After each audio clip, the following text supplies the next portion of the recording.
You search for the most powerful n8n automation for beginners, and honestly, if you are brand new, the most powerful thing you can do right now is understand where everything lives. So let's just open n8n.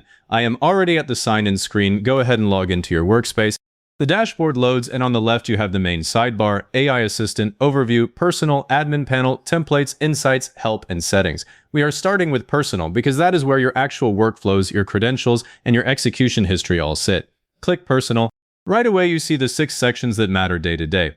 Workflows, agents, credentials, executions, variables, and data tables. Let's hit Workflows first.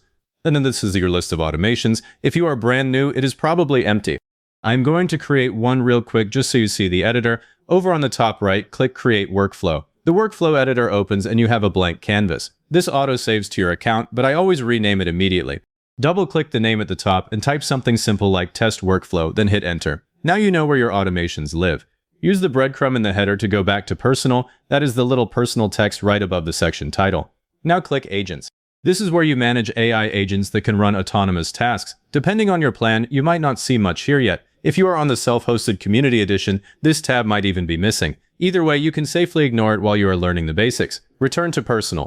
Here is one of the most important sections, Credentials. Click it. Every external service you connect, Google, Slack, Airtable, whatever, stores its authentication in here.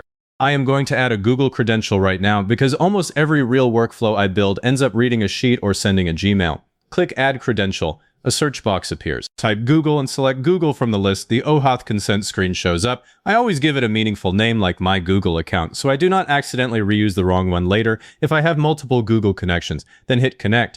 It will pop open the Google login in a new tab. I'm going to stop there, but you would complete the OAuth flow, and this credential would show up ready to use. One warning, if a credential ever expires or gets revoked, your workflows will fail silently until you come back here and reconnect. I check this panel first whenever something breaks. Go back to Personal. Next, Executions. This is your debug tool, and you will spend a lot of time here. Click it. Every time a workflow runs, n8n records it, pass or fail. You can filter by status. If you have any failed runs, click 1. It opens a detailed log showing every node, exactly what data went in and out, and the error message that stopped it. This is how you figure out why an automation broke. Even if you have no executions yet, get used to coming here. It is the first place I look when a notification does not fire. Back to Personal. Now Variables. Variables let you store reusable values like an API endpoint or a client ID, so you do not have to hard-code them in 50 different workflows. I add them sparingly only for values that genuinely change across environments. You can create one now just to see the flow. Click Add Variable, give it a key like base_URL, a value like api.example.com, and save. It is instantly available to every workflow under the expression editor. Return to Personal. Last one here is Data Tables. This is basically a lightweight database built right into n8n. You can create a table, define columns, and your workflows can read rows or insert new ones. I have used it for a simple lookup table that maps client codes to email addresses. It is faster than spinning up an external database for tiny reference data. Click it and you will see any tables you have. If you do not have one, you can skip creating it for now.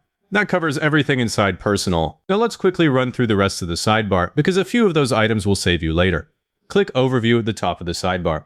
This gives you a dashboard-style view of recent workflows, recent executions, and a summary of activity. It is not where you do the work, but it is a nice at-a-glance homepage. Next, AI Assistant. Click it. You can describe an automation in plain English, and it will generate a workflow skeleton. I have used it for quick prototypes, but I still go back and adjust the nodes afterward.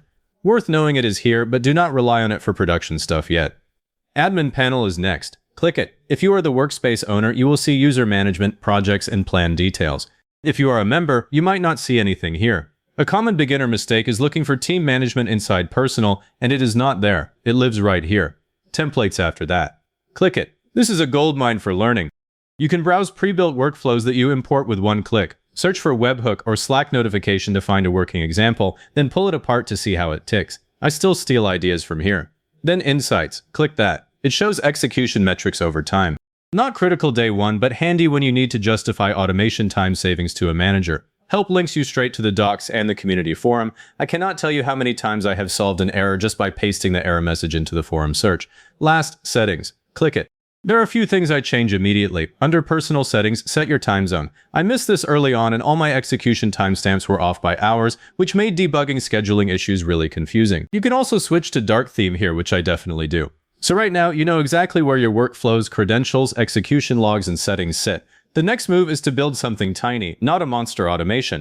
I would start with a webhook trigger paired with a Discord or Slack node that teaches you the core pattern of receiving data and acting on it, and you can get it running in under 5 minutes.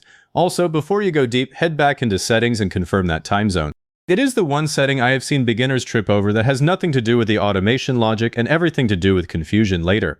If this tour gave you a clear map of n8n, hit that like button, subscribe, and leave a comment saying it was helpful. Comments are what push this to other people who are looking for the same thing.